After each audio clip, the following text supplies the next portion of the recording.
Hello and welcome to citiesabc.com series of interviews and profiles with global top thought leaders, experts and people shaping and creating new narratives for our world, society and business industry. My name is Dinis Guarda and I'm an author and researcher and a serial entrepreneur. And I've been here and doing this for a long time and talking with some of the people facing and trying to solve some of the biggest problems humanity is facing, the questions, and as well looking at how to challenge how we think and how can we think bigger, more sustainable and out of the box. citiesabc.com and the platform that I founded is a new wiki for AR intelligent smart cities tech digital platform for reinventing and uniting cities, universities, and all of us citizens. Today, we have with us Dr. William Hu, that is an innovative thinker and technology evangelist with over 10 years experience in leading and executing innovation projects around the world, and as well working between public, private, and academic stakeholders. And he's as well the founder of a project that I'm very excited to talk about today, that is One4City project. Welcome to our series of interviews, William. Thank you. Thank you, Dinis. Very nice to meet you and speaking to you personally. Thank you. So, William, I want to start with the basis and as well with your background. You have a fantastic academic background, but as well coming from China and being based in the UK, there's a lot of geopolitics and as well a lot of learning between different cultures, different ways of looking at process, looking at work, looking at methodologies. So I would like to give us a bit of your background in terms of education as well, and from China to the UK and as well the different things you've been doing around the world. Thank you, Dinis. So my name's William. Hi. I've been actually studying and living and working in the UK for the past 15 years. And before that, I was actually a Shanghainese. I lived in Shanghai for about 20 years. I finished my first degree in Shanghai, which is Tongji University. And Tongji University is one of the leading engineering universities in China. And it was particularly well known for civil engineering. And that's my major when I did my Tongji degree, bachelor degree over there. After the graduation from Tongji University, I came over to the UK and to further my study at Imperial College. So that was about 15 years ago. Time flies. I also did my master degree in civil and structural engineering, in a famous Scampton building. I learned a lot over there. I finished my master degree, and I think I won an award as well for my master's thesis. And I went on to start my career in Atkins Global. Atkins is probably the largest engineering consultancy in the UK at the time. And I was focusing on two major projects. One is the Crossrail project, which hopefully our Londoners will be able to take on the Crossrail very soon in the coming years. The other is the London Olympics, which actually happened in 2012. So finishing my Atkins life, about 3.5 years time, I decided to go back to academic again. It was largely to do with I cannot reject opportunity from studying at Imperial, but in another department. And this time, I went to Innovation and Entrepreneurship Group in Imperial College's Business School. I researched eco-cities as a topic, but particularly focused on the innovation management side of the eco-cities. So that means I look into how eco-cities got incentivized, how organizations deliver the eco-cities, and how does that different from the traditional master planning of the traditional urbanized cities. And I also look into the organizational approaches, looking at how they manage their innovation activities, their business models around this incoming new market, the eco-city market, sustainable development market. So spending that kind of time at Imperial, really a wonderful experiences, because I got a chance to really, go to more than 10 countries to present my papers my research papers around my findings for my PhD. I went on to become a postdoc as well as working for Cisco at the time. So I was selected from my innovation entrepreneurship group to work for Cisco, strategic innovation group. And it was dated back to 2013. And now it's been 7 years since I've been, started at Cisco. And now I am a head of innovation insight at Cisco's strategic innovation group. And as part of the emerging technologies and incubation sector within Cisco. So that's me. That's about me. Time really flies by. And I'm 37 years old, 22 years in Shanghai, and 15 years in UK. So almost half.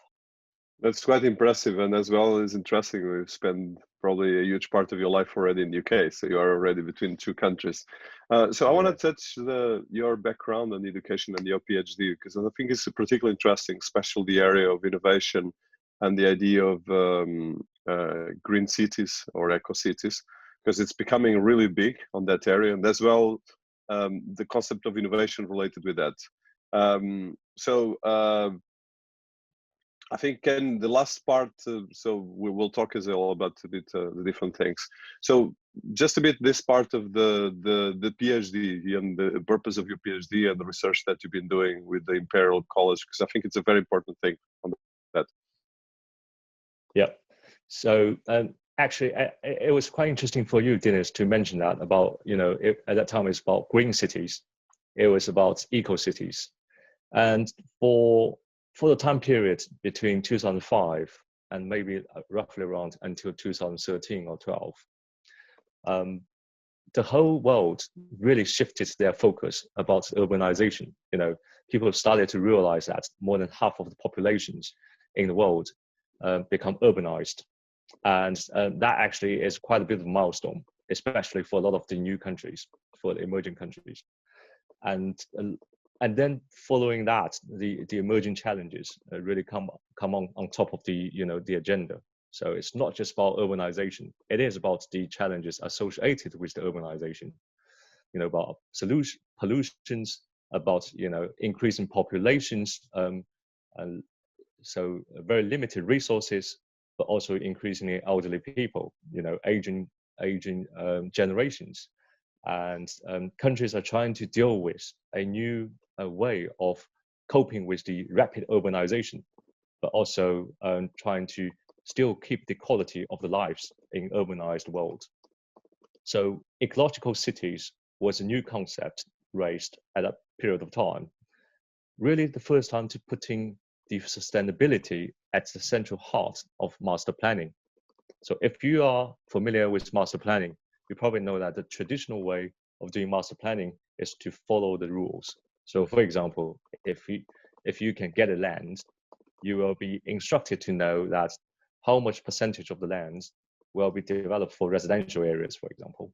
How much percentage of land will be used for industrial or commercial purposes. There will be some instructions starting from the beginning. And with that kind of the constraints, you are looking to what sort of functions you are putting into the land as a master planner. You could look into the bridges, rivers, buildings, streets, and bus stops, etc., etc. So looking at how would you be able to ensure the development of the buildings, the development of the streets, the development of the transport in your local areas to ensure central sustainability to be in the central heart of that. And that actually bring in different perspectives into unprecedented master planning approach. For example, people have never thought about incorporating economists into master plans. People have never thought about how they would be able to incorporate sustainable index into the master plans. And that's the first time when people start to look at maybe we should really reorganize our resources around this central point, sustainability, and to measure the impact of every single of our activities for building our future cities, for building our urbanization challenges. So that's where it started. And then the whole world started to populate lots of green cities. It's not just about China. It's also about Middle East. If you have heard of Mazda City at the time was one of the most ambitious eco cities in the world. We've also heard about a number of the green cities from the United States, whereas they also have got the huge ambitious plan for building that kind of eco cities. So my PhD research was really to focus on those innovations from those eco cities, but also the management practices, how organizations really to facilitate the innovations to happen around those innovations, and meanwhile to achieve their own organizational goals as well. So that's what really my PhD was about. And I spent a number of years at Imperial, and because of the prevalence of the topic at the time, I was quite lucky to get invited to more than 10 conferences to talk about our findings from the research, from our papers, and there was a huge amount of interest around that. But interestingly, the family, the ecosystems, the academic ecosystems around that particular topic is quite small. You always find the similar people, similar faces when you go with those conferences. The concept of green cities or eco cities is definitely becoming one of the major concepts in the research field, but it's still not touched in the cities. Very few cities are really taking this very serious. So from your research and from the way you look at innovation, can you tell us some of the findings that your research, that you got from the research, and as well that you find are really important to talk to our audience of people around the world? Sure. So firstly is because the central concept is put sustainability in the central, so that all the multidisciplinary teams need to work around for that new central point, which is sustainability. And then the next question would be, how would you be able to measure whether you have achieved that sustainable goal, no matter which discipline you come from? So that actually leads to the next question, which is, do you have got a framework to measure the performances of every single corner of your cities, no matter whether it's going to be a sustainable building, or whether it's going to be a proper transport planning within your smart urbanized area, and KPIs coming out to become a more predominant approach as a result of this new approach. So people start to realize that, how would you be able to define the KPIs for different parts of the urbanized world? You need to look at how much pollutions you can allow to generate in your local area, or when would you be able to achieve the carbon zero in your urbanized area. You also need to look at new approaches to collect rubbishes. You need to look at the new approaches to clean the water in your local area, and what sort of economic value that is implicated in that way. So these are basically they are the process innovation instead of just the product innovation, and that's one of the key findings we have found is people literally trying to achieve that ending goal, which is the KPIs, the performance indicators. But the process of achieving that goal really, impacts a lot of the procedures within the organizations, and that created huge turbulences within the organizations who are actually doing that. So, for example, one of the focused case study organizations we had was one of the major engineering consultancies in the world. They have never got this disciplinary approach in the past. So they have been reorganized to cope with the central sustainability element, to coordinate differently to finish the master plan for the future eco cities. And that actually created a lot of confusion at the time. People don't know what to do next, because people are waiting for the responses, waiting for the other answers from the other disciplines, because every single discipline are interdependent with each other. No longer is the linear approach that's a master plan, come up with a physical plan. Where do you put the buildings? Where do you put the bridges? Where do you put the rivers? It's the other way around. Is what are our final indicators, how do they look like, and then we rearrange to cope with that, to deal with that kind of demand. And then that starts to iterate and rotate in between multidisciplinaries in the organization. So for us, this kind of the process innovation was kind of the new findings from that research. So this is one of the cutting edge areas that we are finding right now in the areas of city research and all the areas. I want to touch a bit more.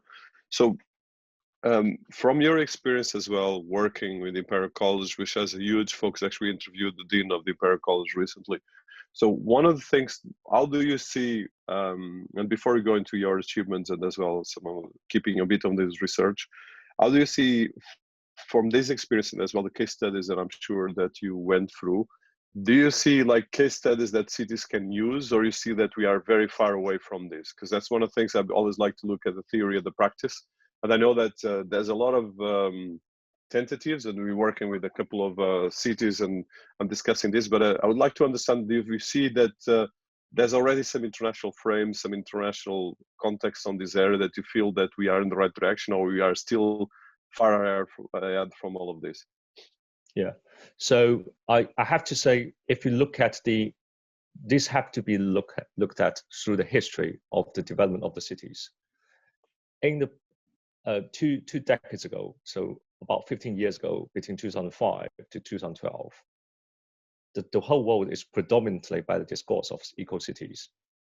And after 2012 until now, we are more or less into the area of smart cities. There is a reason why behind that.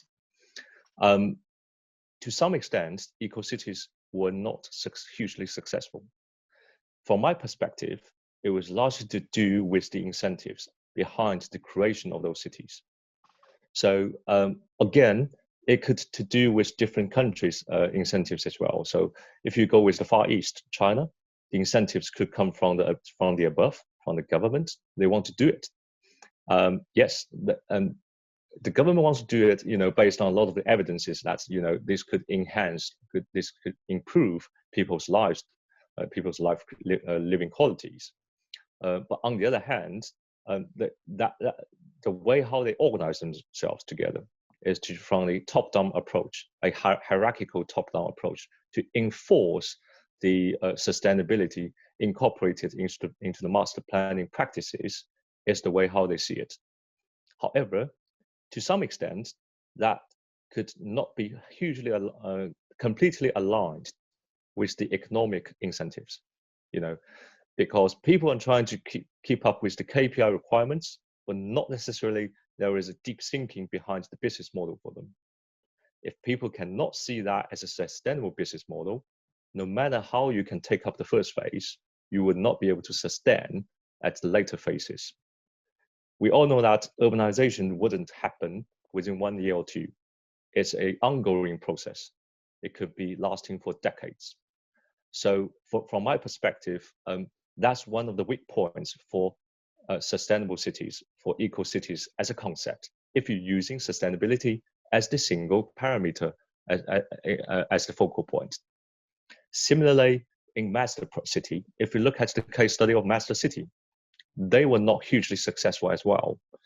They were the most ambitious city project at the time, and Middle East government has claimed that they will invest into billions into the project.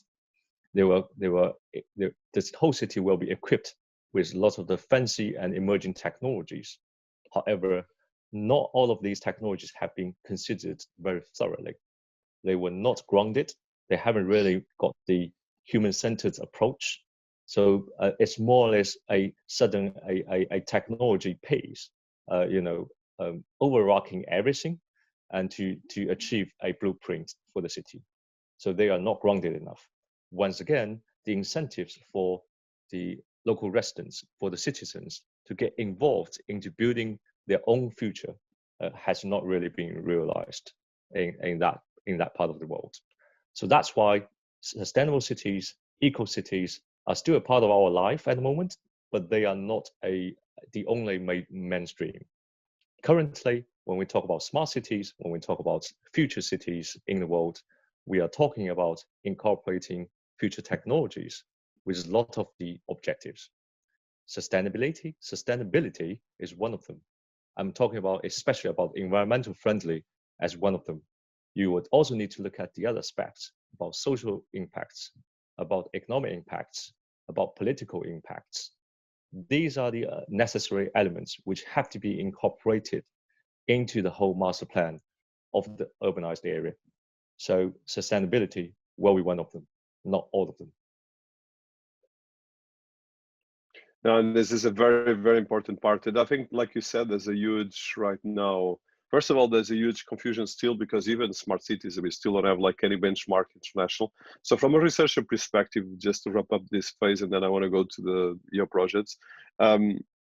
From a researcher perspective as well, from your experience, both in the imperial research and as well in the other industry areas that you've been doing, how far are we to build like an international benchmark that can actually start integrating some of these features of smart cities and eco cities, even more difficult, like you mentioned, but just try to at least get some international standards for this? Because I think the problem right now is that we have fantastic research from universities like the ones you've been working.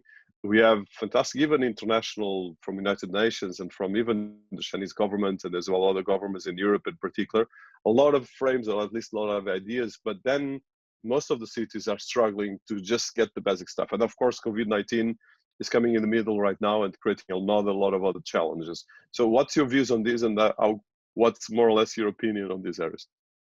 Yeah, sure. So firstly, what we are aware of is there is incoming, or there is already a ISO standards for smart cities, for example. I think it's ISO 37120. And apparently there are different sub-branches for that standard, which basically listed out the KPI framework for measuring, the performances of smartness of a city. But having said that, that standard is relatively new, and it's also currently in development as well. With the joint forces from multiple parties, and I understand France and China are one of them, predominantly, I think, pioneered by Canada, as far as I understand, who are involved. But also the UK government, BSI, they are also involved in developing that ISO 37120. There are also sub-branches of that ISO standard, which I don't need to touch upon, but they are similar numbers, 37122, stuff like that. But no matter how these standards are developed at this stage, what's happening in reality is there isn't a clear, convincing index for measuring the city performances in the world or across the world.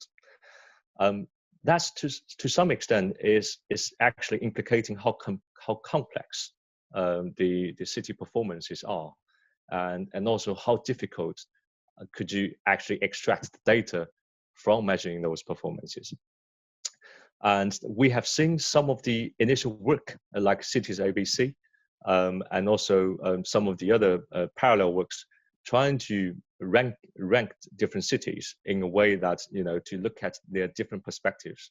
And I think that's a very brave and also a very important start to start looking at how we can actually, give a bit of definitions about smart cities. What do you mean by smart cities? What do you mean by ecological cities?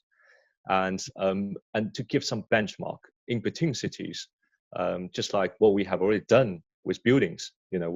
The global standards for the buildings are green and LEED as a predominant, global standards to measure the sustainability of the buildings. So it would be very helpful to get a bit of the common area that all different cities they can look at as the benchmark. On the practical side, I've been personally working on smart city projects in the world, in the UK, and also across the UK, overseas as well. I've asked them, have you ever used ISO 37120 to be adopted as a governing principle for you to design and plan your cities?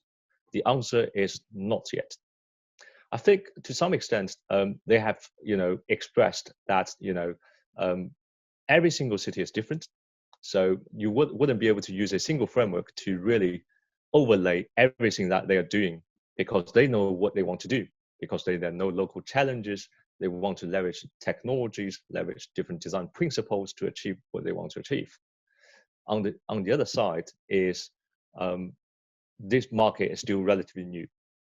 So they haven't, most cities, especially in the UK, they haven't really achieved to the performance index that the ISO has classified.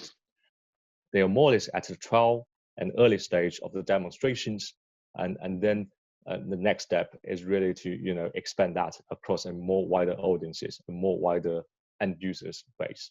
So that actually gives a bit of the indications about how big gap this could be, and how much more work that can be done in this particular area.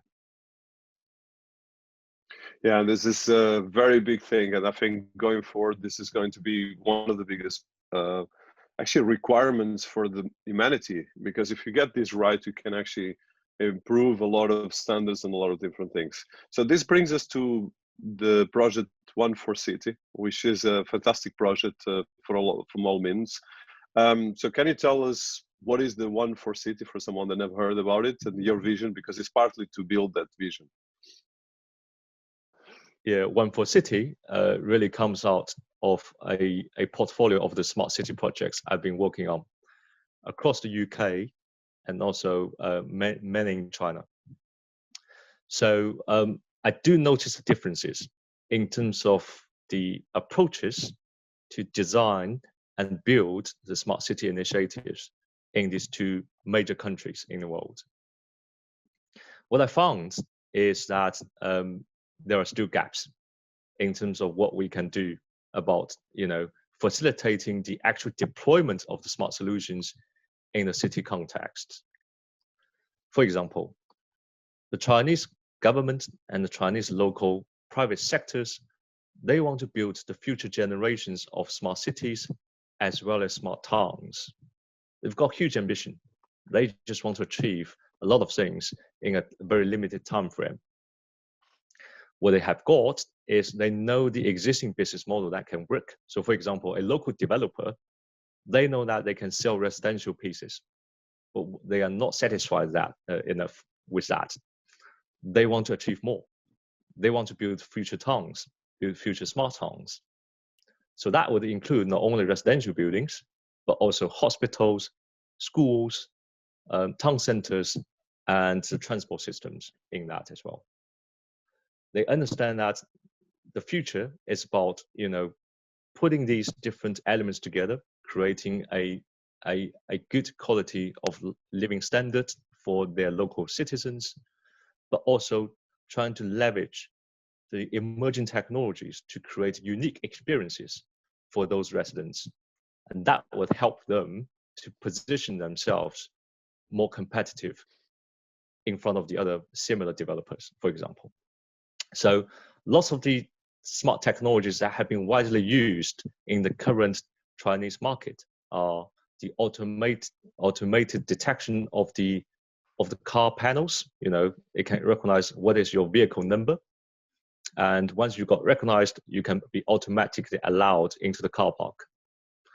There are also smart parking applications as well. So these have been implemented on the ground. What they have not got is a holistic smart solutions as a system to underpin different value streams happening within their towns, within their smart towns. Within that, what they have got is predominantly the application-based smart deployment, rather than those, the IoT-driven, the data-driven smart solutions in their towns. So they want to learn from the West. They want to understand what's happening from the West, but they struggle with that. So that's the challenge number one. Challenge number two is UK cities. They also started to deploy some of the small and interesting innovative solutions on their ground, but they struggle to understand whether their new solutions will be able to be deployed and also be scaled. They don't know how they can closely work with them. What's the business model behind it? And that actually puts the challenges onto those SMEs who actually provide those solutions to the UK local authorities, because the scalability is not very obvious. If there is no population base, if there is no scalability, they wouldn't be able to sell their solutions in big pieces. They wouldn't be able to sustain. So they are eyeing on the overseas market as well. So One4City is trying to bridge that gap in terms of giving the access for example, the Chinese interested parties to understand the availability of the smart technology solutions happening in the UK and elsewhere in the world. We structurally mapped those vertical markets into a database. So what we have got in One4City is we looked into all the smart solutions in any particular vertical in the UK market. Some of them are quite more developed, some of them are less developed.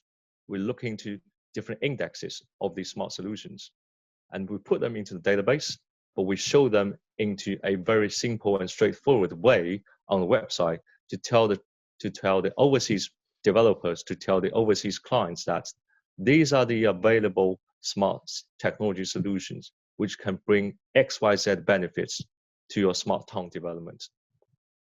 They have been deployed, they have been evidenced in the UK market in such ways. And this is their go-to-market approaches. This is how they get sold. This is how they get serviced.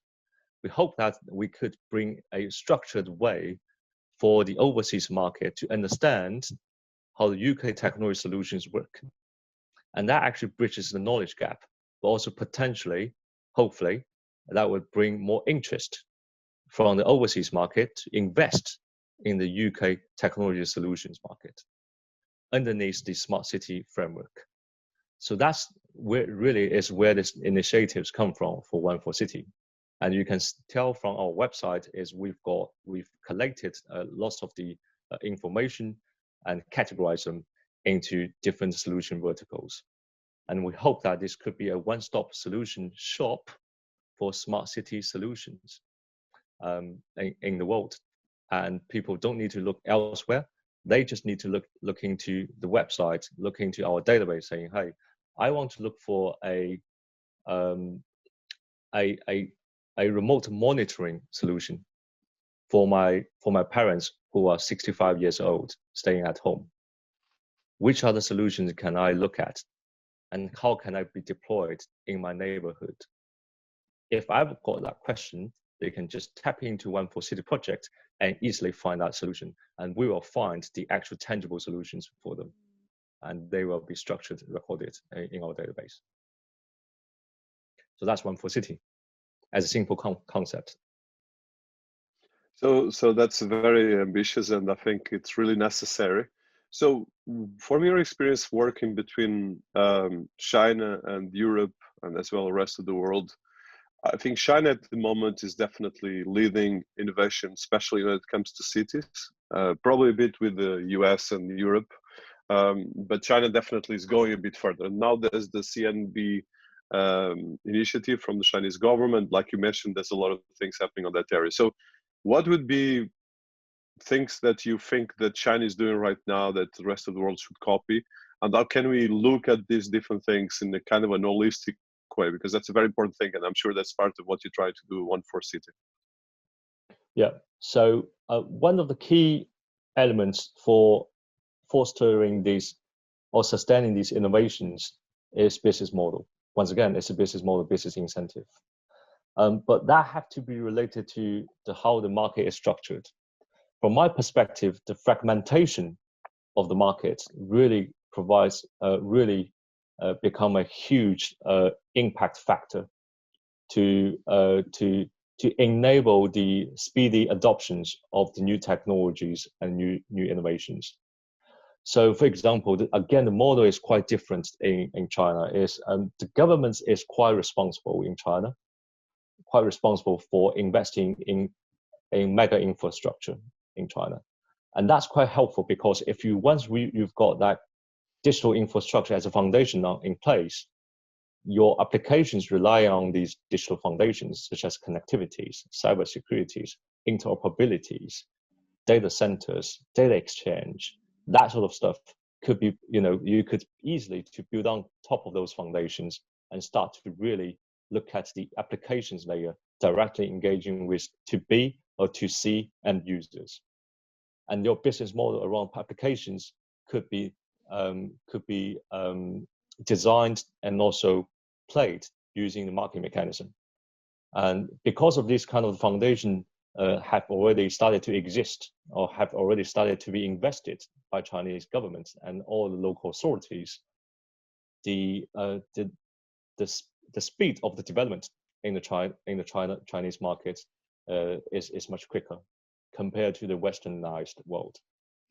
If you look at the westernized market, I have to say that sometimes the public sector and private sectors have been working closely with each other, but on the other hand, it has also indicated the fragmentation of how the market looks like, because lots of the infrastructure are owned by private sectors. So for them to move one step forward, they need to have a convincing business case. So just giving a 5G example, to invest in 5G technologies in the UK, normally they are responsible. They are driven by the MNOs in this country, in the UK, because MNOs they can find a feasible business model in the urbanized area, directly targeting consumers, more high bandwidth, low latency that can facilitate you surf the internet fairly quickly, and also you can add on a lot of applications. However, what about the other part of the 5G technology deployment, especially in the rural area, whereas you have no population base over there? What is the investment case for that? And would you be able to start looking at the industrial 4.0 in the rural area, agriculture, transport, tourism, energy? So these are the areas that the government has realized that we need more investment, because the market mechanism in this country is very different. It's quite privately incentivized. You need those MNOs to invest in the rural area. That's not possible. There's no population base over there. You have to look at how you would be able to aggregate these different vertical use cases into an investment case, so as to present in front of those investors to say, hey, this is the potential return from your infrastructure investment, and this is the payback period for your infrastructure investment. But even within that, you still need to expect a lot of challenges and risks in terms of consolidate these different use cases from different verticals. And I think that's the key difference, is the fragmentation really slows things down, and people realize the importance of aggregation, but it's not easy to aggregate everything together.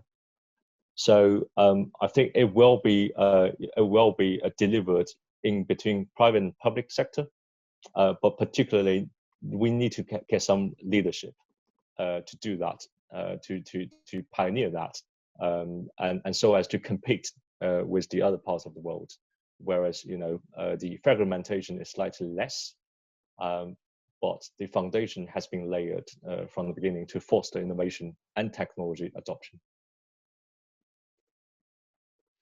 So you touch, of course, 5G, which is one of the main trends for cities and for cities in general, and for technology, and of course all the challenges between putting it in practice, which is very complex. So 5G implies as well a better capacity then to look at AI and big data and analytics, which is critical to make better cities and smart cities. So from your research and from actually your work with smart cities, and as well on the research, but as well on the practice, and as well being in one of the biggest players in telecoms and the technology, that is Cisco, how do you see the main trends for cities and society in general, and especially areas of AI, big data, IoT, these kind of areas that we are right now on this? Yeah, so I think all you have just mentioned are the important technology trends which will impact and will happen to our lives in the near future. I have to say that AI will be the major force to make lots of changes to different areas of different vertical markets. But on the other hand, AI is also a tool. It is a approach to simplify, but also to automate processes and operations. Once we talk about operations and processes, we need to start to talk about people who are actually sitting in their positions, doing the day job, doing the manual job, doing their day operations. To be able to facilitate that kind of the change that AI can bring in, not only the change, but also the benefits that AI and those trendy technologies can bring in, we need to demonstrate benefits very clearly. And once again, that's down to the KPIs. So the KPIs which can measure the benefits, to realize the benefits, to measure the performance of the benefits is absolutely key. Because once you can demonstrate that benefits, not only the end user's benefits, but also the process benefits, that would potentially convert the changes happen in the sector. But still, it's quite a complex issue because AI is one of the elements, normally one of the elements along the value chain. And to facilitate, to really revolutionize those value chains into a better shape, you have to do a lot of work. So what I want to emphasize right here is, yes, AI is one of the trendy technologies. It will make major changes. It will be the catalyst for making major changes. But we need to adopt a more system thinking to look at how it can evolve, how it can transform our city lives in the future. So one of the things that is one of your areas of concern is the relationship between the footfall of analytics and automated surveillance. And this is going to be critical as smart city technology becomes mainstream and as we get all these rankings that we're talking about. So how do you see this in terms of looking at solutions to make this not a dystopian scenario, but as well something that can actually work in our side for improving integrated health and social care, but as well to get digital collaboration? So footfall analytics. There are also different ways of doing the footfall analytics. You could potentially equip the cameras with intelligence, with edge computing capabilities to be able to count the number of the people, but also to look at the dwell time, to look at how they get flowed in the particular area. So for example, if you are looking at a shopping center, the footfall analytics will be able to enable you to understand how many people get into the entrance, how many people go outside of the entrance or go outside of the exit. And you potentially can identify and analyze the flows within your shopping center. You could also use that to measure the impact on the retailers within your shopping center. So, the heat map indicating the dwell time, indicating the number of the visits, and also indicating the profiles of those visits, whether they are elderly people, they're young people, they are male or female, that kind of the indicators. So that's very helpful once we understand the patterns of the footfall in the cities. In terms of surveillance, that's also equally one of the key, again, technology tools happening in the cities. It could also applicable for different areas as well. So in the major cities, it could happen in our transport. So I've come across, again, using some sensors being able to detect the vandalism's noises happening in buses or in trams. We could also look at the surveillances around farmland. People lose sheep in their farmland. How would you be able to automate the process of keeping your sheep safe away from thieves? how would you be able to prevent people stealing your sheeps? So these are the surveillance technologies that can help. Once again, you can use cameras, or you can attach tags or IoT sensors to your sheeps to identify the locations or to understand the presence of your assets in those critical areas to keep the surveillance up. So what I've observed is yes, cities have started to deploy the footfall analytics and also the surveillances in their cities for different purposes. And once again, looking to the business case for them is whether they can generate the returns once you deploy these technologies. Would you be able to save more operational cost if you can deploy this the video surveillances in your part of the areas, in your towns, in your cities? Or would you be able to actually use it as a way to influence the local atmosphere in your towns? You know, people are aware that there are surveillance ongoing right here. There will be less criminal activities ongoing right here as well. So yeah, a lot of applications, a lot of creativities around these two technologies. So I have one question on that, and I think it's interesting, probably to demystify, but as well to look at this. So China, and actually I had a fantastic interview with Emmanuel Daniel that he was talking. He's a founder of the Asian Banker, where he demystified a lot of the myths we have about China. And you being Chinese and as well work, because there's a different way the Chinese government looks at surveillance and the rest we look in Europe. Because in Europe we have this fear of surveillance, and we have actually sometimes a bit of a paranoia. Even right now, the problems around 5G are partly coming from that.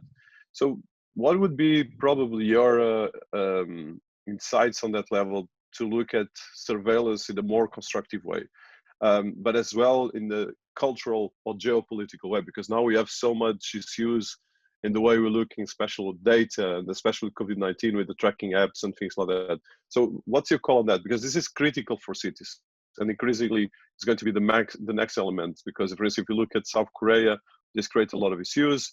If you look, of course, in the US, is right now still going through a huge amount of things. So how can we look at this? And you mentioned a lot of constructive examples, but I would like to go a bit more of the geopolitical side, but in a constructive level, not get into politics. It's important. That's fine. That's fine. So I can only tell from my perspective about my understanding about that. So digital privacy, that what you're talking about is digital privacy, which is a huge issue right here in across the world. So you know, last year or 2 years ago maybe, GDPR was published, which actually suddenly we can see lots of websites, you know, you register for different websites, they send you emails regarding, you know, are you happy for me to keep a part of the record of your records? And that would change the way how we keep the cookies from you when you visit our website, etc. So digital privacy is a huge issue. Even for the conversation I had this morning, actually I was speaking to 2 head of teachers in local schools in Wales, and to talk about how we can, you know, facilitate 5G technologies to help with the smart campus, to help with the smart education learning environment. And definitely, you know, if you breach the students' digital privacy, that's a no-no. That's a clear borderline that you cannot cross. So we know where is the limitations about what we can do, but we also know that, you know, technologies can still help to some extent to facilitate a better environment for learning. So so that means overall there is a clear picture about the borderline of the digital privacy in this part of the world. To some extent, that could potentially limit the speed of development of the technology, or say the speed of deployment of the technologies into the market. But that's the price you should really pay to ensure that, you know, you don't really breach the borderline and you don't incur the future huge cost and damage even the rights, etc. But contrastingly, there is a different approach to the digital privacy in China. I have to say that we have to understand this a little bit more from the history and cultural background, because it's not a simple, on the paper, different approach in between different governments. So simply speaking, people see that the governments in China are having a little bit loose, control in terms of keeping digital privacies. But on the other hand, actually, they have done pretty well in keeping that by keeping those terms and conditions embedded in a lot of the applications. So in China, it is still a developing country, and that means the vast majority of the population in China are not wealthy. That's true. And people only in the past 10 years or 5 years, they started to use smartphones that tremendously transformed their lives. They have experienced a huge convenience, by accessing to those applications, loads of applications on the Android systems, and they normally exchange their personal privacies with those different applications. I'll give you some examples. If you go into any of the restaurants these days in China, you have to scan a barcode. You have to. There is no such a way for you to pay cash. There is no such a way for someone to provide you a paper-based menu. You have to scan a QR code on your table, which indicates the table number and give you the access to the digital menu. But by having the access to that, you have to say yes to being recognized by the system. So that means you will share your kind of applications profile, indicating you're male or female, and all the information related to that to your personal social account. And this is a kind of value exchange, a well-recognized value exchange in the Chinese culture at the moment. People exchange their digital privacy with convenience, with the accessibility to the value they think that's valuable. And the government has also leveraged this kind of the value creation from those digital tools as well. So yes, there are lots of the facial recognition. Actually, it happens to every single development, not just the government, implementing the video surveillance by recognizing, individuals' facial recognitions to identify their locations, to identify who they are. It's also about the local development, the residential development are implementing that facial recognition to identify people to get in and out of the districts. People just simply feel that's a part of their life. They don't feel breached. And if they need to look into the details, it's all being written in the terms and conditions. It's more or less like a widely recognized culture in China at the moment is to exchange your personal digital privacy, personal information with the convenience, with the value that's been created from digital solutions. So culture is very different. Perception is different. And also, starting from the beginning, I mentioned that China is a developing country. So the level of social development is quite different because the self-consciousness of people is slightly different from Western part of the world, from more developed world. Self-consciousness sometimes is not as comparable as the overall overarching kind of the level of the aggregation. So that's the reality. But to some extent, that helps with the business growth, with technology development. To the other extent is people have already exchanged their digital privacies with the value that's been coming out of the digital solutions. I haven't mentioned about the origins of the history. I have to also mention that as well. I think that's quite important. Is if you look at this China's history, China's society is formed by families rather than the economic institutional kind of the structure, which is quite different. We so-called a peasant culture, or agriculture culture, because originally China is an agricultural country. Start with the farmers and the farmers' families, and then every single family form a important component of the society, and that's how the hierarchy looks like. And there isn't a clear economic incentive behind the formation of these family structures.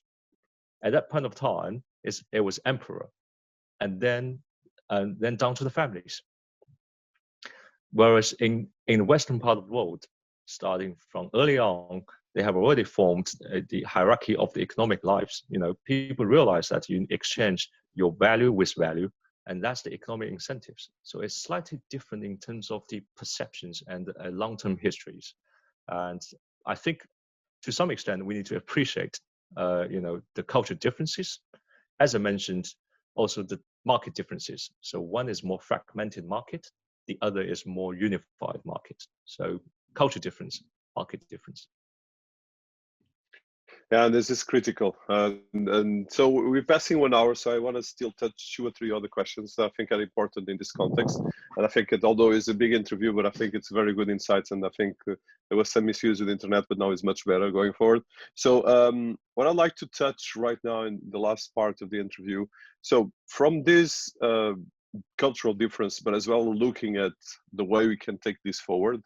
And I think I'm particularly interested in understanding your vision, and your vision as well as the founder of One4City, but as well someone that works in one of the leading technology companies in the world, and as well as been actually researching and doing a PhD and as well teaching in one of the leading business schools in the planet. So what are like the findings that you found, and as well, especially with COVID-19, what are the message and the things that you take out of this? Because it's of course it's a challenge, of course, but it's as well a great opportunity. And I think if you see China handling of this has been very different from Europe, as well. Again, the geopolitical and the cultural difference, which I've preferred to call it cultural difference. But how do you see this as well, and the role that companies like yours and other companies and organizations around the world can actually right now lead and show a bit more of peaceful and hopefully narratives and as well solutions, because it's about solutions that create value. Yeah, that's actually a timely and interesting question, because COVID-19 really have changed everybody's life, including mine. So from my perspective, these two things always exist together: challenges and opportunities. We do have spotted lots of challenges coming from COVID-19, not only just about the healthcare, but also about the struggles of understanding each other in between different parts of the world. And people start to look at, the consequences of COVID-19. People started to look at the how they would be able to, resume their governmental activities and also economic activities. So I haven't really been working in the government, so I can't really comment too much on that. But from my personal perspective, is this could be a new era that's really looking to the future of remote connections, because COVID-19 has inevitably created a culture of social distancing. No matter whether you are in China or whether you are in the UK or elsewhere in the world, you have started to get used to social distancing. And one of the key insights is, those multinational companies, there was literally no expenses incurred in the past couple of months. People don't travel, people don't, go into hotels. They don't spend money on that. But potentially people, the senior management will look at, okay, did you hit the revenue in the past quarter when you had the COVID-19? If yes, why would I spend more money on expenses after COVID-19? And also, if yes, which part of our business could, largely promote the remote connections, to facilitate, like you and me are doing this at the moment, teleconferencing. We are not sitting in the same room, but we can still clearly hear each other, see each other, understand each other, and capture the insights from each other. So so that actually transformed a new way of working style, which I quite like to think a little bit more into that as well. So once again, I hope that COVID-19 really would be able to pull a little geographically located differently people in the world together. So people, although they are geographically located differently, but you can utilize these tools, these technologies to really still communicate with each other, still to collaborate with each other, to work with each other, and you could reduce the physical visits. But COVID-19 hopefully would create a positive impact in terms of that kind of the remote working lifestyle. And that's what I'm looking for. So that's why One4City, again, although it's a UK-based website, it's a UK-based company, I would like to also bridge the link between China and the UK and help each other to understand what are actually the most trendy and also impactful technology developments on each side of the world. What is the market that is available to deploy those technologies to actually transform people's life? That's quite helpful, because with that bridge, you can start to bring in the professional knowledge, you can bring the experiences, you can also bring the enthusiasm to actually make things happen. Yeah, that's a very good point, and actually a very positive one, because I think we need to highlight that much more. Because I think there's I think especially the geopolitical side of things have been taking over, and they forget the good things that are happening. And I think that's why these interviews are critical. So probably another angle that I wanted to do, and I think we'll wrap up in a while. So in terms of coming back again to the definition of smart cities and the definition of eco cities, and as well the framework that you mentioned, which I think is critical. And I think as a wrap up as well, the COVID-19, what would be, from your experience as a researcher, from your experience as well as an industry leader, and as well someone leading innovation in a major global corporation, so what would be your input in terms of really creating frugal innovation that can actually create concrete results, but as well concrete things that you can integrate right now in healthcare, in the social care? And like you mentioned, first, companies are not right now having half of the costs. Of course, they're not making so much money as well. Most of the companies are being affected by this. Actually, 1 in 5 companies, especially SMEs, are dying right now. But at the same time, this is actually accelerating digital transformation for cities, for countries, and everything else. Of course, this will create a huge amount of challenge, because, of course, tourism, a lot of revenues on tourism and all of infrastructure are really being killed. But hopefully things will calm down. So from your experience and on the practical side, like you just mentioned, what would be the highlights that you have from your experience and as well from your knowledge and research? I have to share this with you. I have to share this with you. And this is actually my recent observations in the past 2 or 3 weeks. The more I feel about it, the more I feel it's interesting. So an example is about healthy aging. As you mentioned, healthcare and social care. Healthy aging is one of the industrial strategy challenges in the UK. The UK government has classified 22 industrial strategy challenges to frame the innovation directions for the whole country. Healthy aging is one of them. Healthy aging is also a important pillar for China as well. Especially, their elderly people are increasing day by day, and urbanization are increasing day by day, but the resources are decreasing or are more constrained as well. So huge pressure on them, no matter whether it's about pension or it's about infrastructure or about affordable housing. Similar challenges to both countries. What has happened is, in the past year, there is a healthy aging mission experts group from the UK spending 2 weeks in China to understand what is happening in terms of new technology deployment in social care environment, or in extra care environment, or dom care environment in Beijing and Shanghai. I've attended that webinar from the beginning to the end, because I personally have been working on healthy aging sector for Cisco and for One4City over the past 2 years. So I was the lead from both organizations. I spotted a lot of the similarities, so no surprises. In China, they've deployed technologies fairly quickly. People started to use sensors to detect the movements. People start to wear wearables as a common thing now, to understand the normal behavior of the person, also the normal conditions of the person, temperature, etc. However, there are also some technologies which are more like a showcase.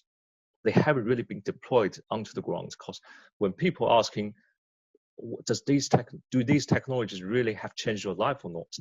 The answer largely is no. That means our technologies haven't really been helping or help enough. So that's actually down to the final step, which is the actual grounded deployment. If I look at the experiences of the technology deployment in healthy aging sector in the UK. So I've completed another 1 or 2 projects in the UK. By actually groundedly, we handed over devices to elderly people, 65, in a local region in the UK.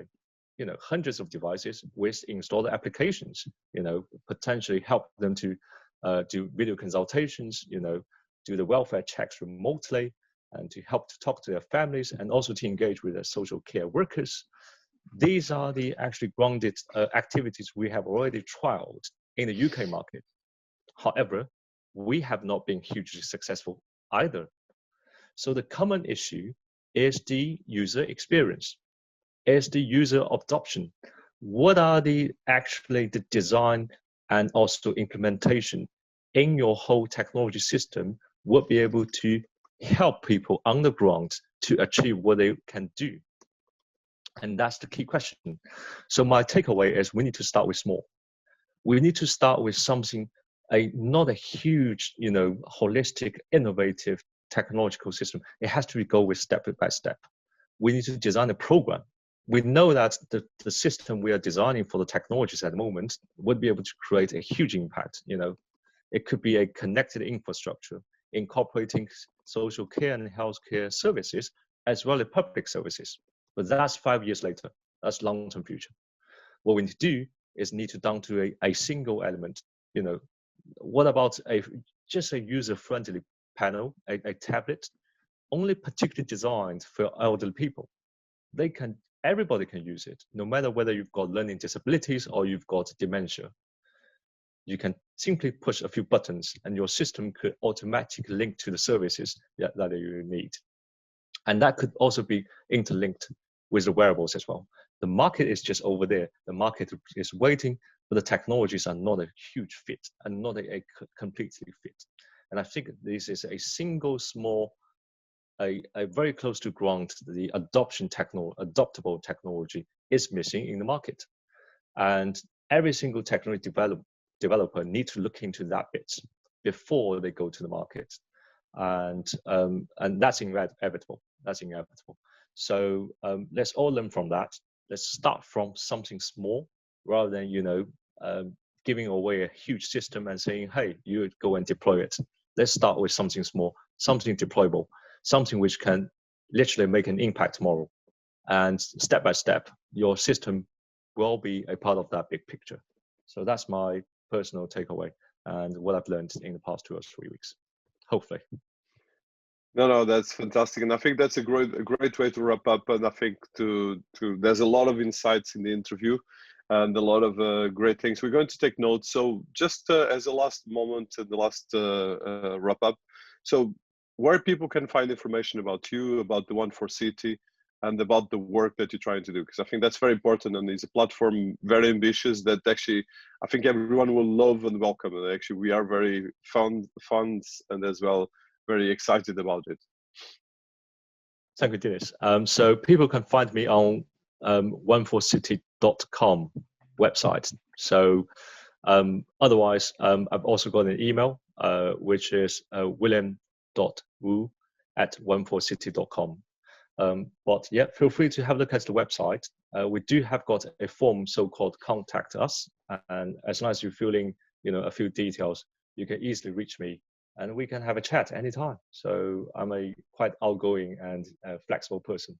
I've got two cultures in my blood, so I'm fine with any conversation.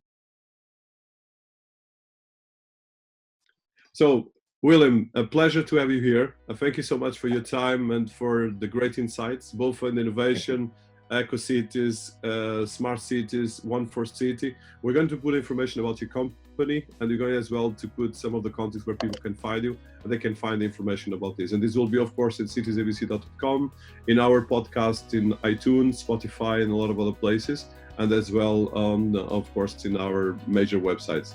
Thank you so much, William. Thank you so much, Dinis. Really a pleasure to talk to you. Thank you.